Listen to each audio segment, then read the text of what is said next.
Venture Brothers reviews. I need more content, and everyone loves the Venture Brothers on this channel. Why don't we just get into this? Where better to start than the beginning? We're going to do the first episode. And here, on my very clear notes, they hit me with a truck.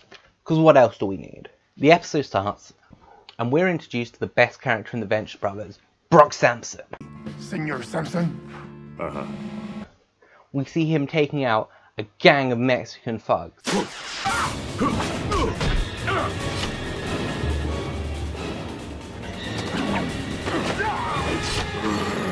And, because we know how classy this show is, we get our first dick joke. Senor Sampson.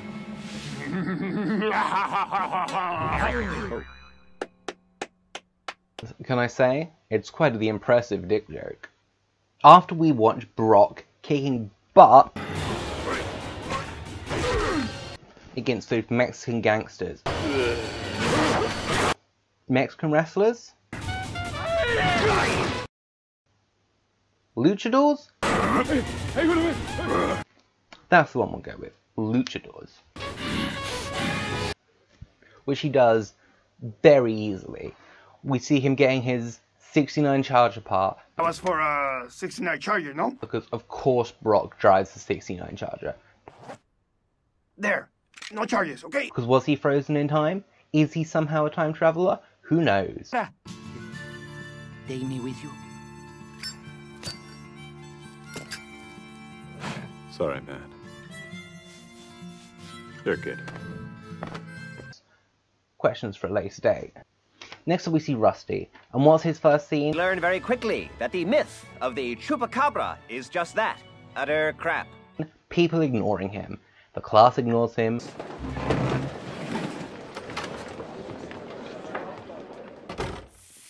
So, anyone else have a question?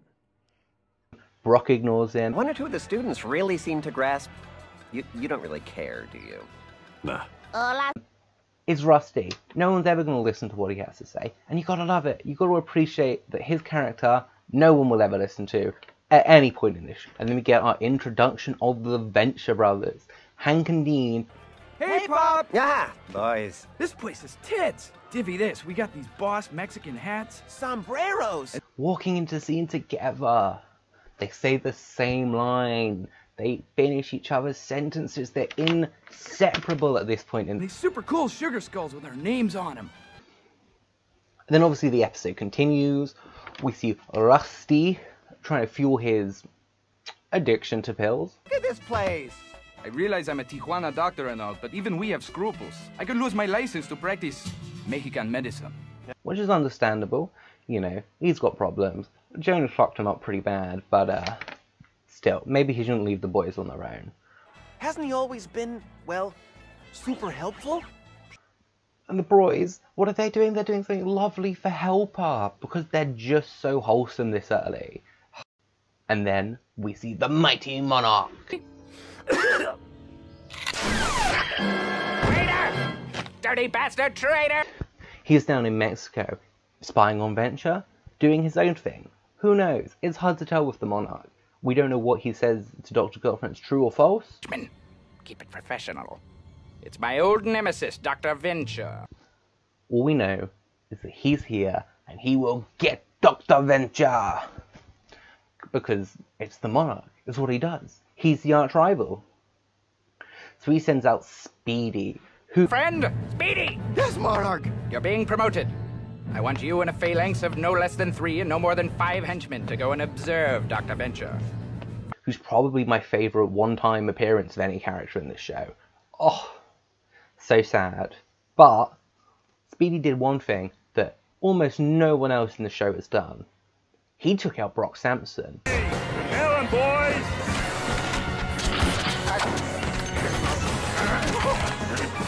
Speedy and his team took out Brock mother-loving Sampson. They hit him with a truck.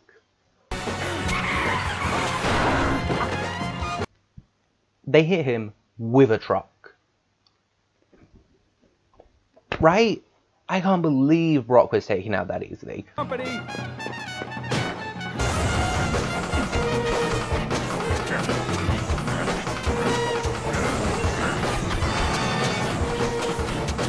I guess Series 1 Brock, probably not as strong as some later things, but they took out Brock Sampson.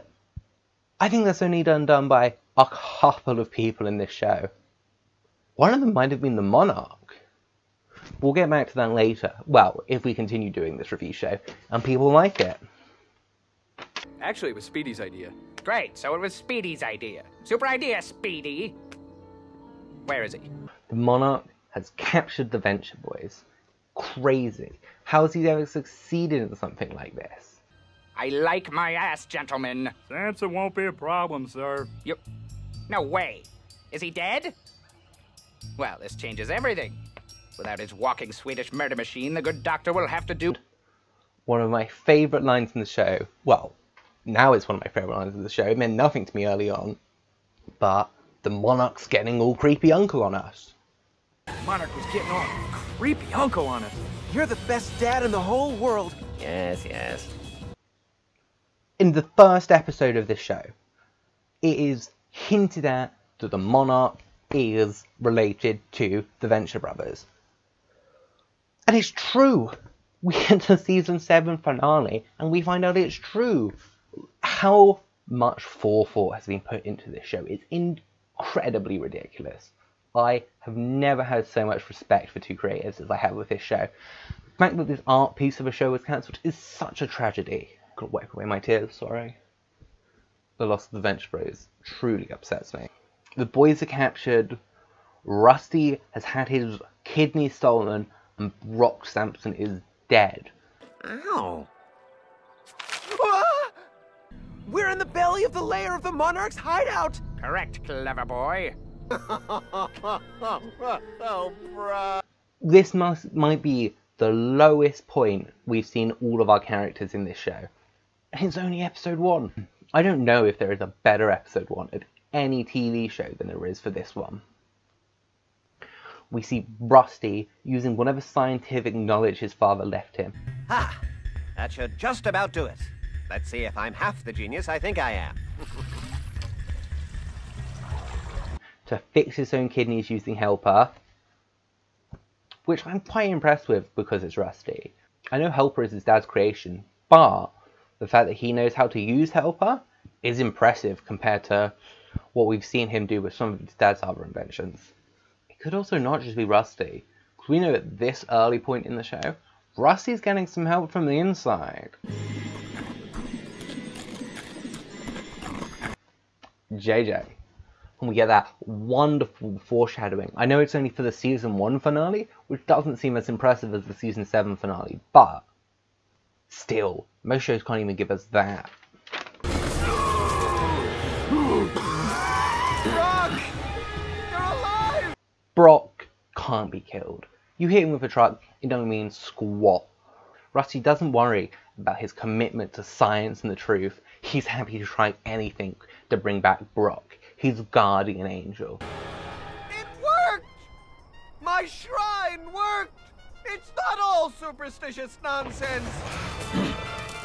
Does Rusty's shrine do anything to wake up Brock? Probably not. Let's be honest, Brock is committed to those boys. They might have died a couple of times under his watch, but he does save them from some horrendous accidents.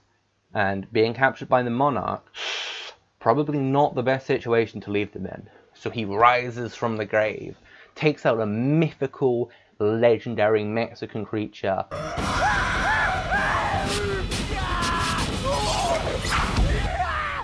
Quit screwing around.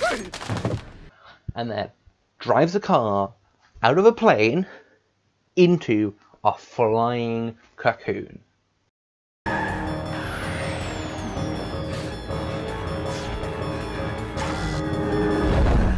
Ah, you had me scared for a minute there. Brown?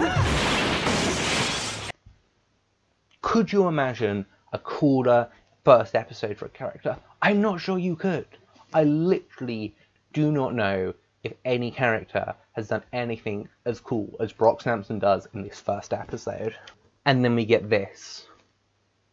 They hit me with a truck. A lot of them. They hit me with a truck. Okay. Why think it's probably one of the show's most quotable lines, and it's the first episode again. Honestly, if someone can show me an animated show with as good a first episode as this one, I will be mind blown. It is incredible. We get to see the true Rusty at the end of the show. Does he take one of his son's kidneys? No, that would be too easy. He takes both of them. What happened? I thought I picked rock. So did I. And I picked 2 beautiful kidneys. I feel freaking amazing! Maybe they're clones, but does that make it okay to steal a kidney from each of them? Absolutely not. Rusty, I know you're haunted by your dead sons, but there is a reason why. You are a bad, bad father. And you can't blame Jonas for all of your mistakes. So, that was episode 1 of Adventure Brothers Review Show. I don't know, maybe it's something I'll continue. I tried to do a Reacts thing, but they got copyrighted to all hell, and I have no idea how anyone makes one of those. So, I hope to catch you all next time. We'll see if we make another one of these.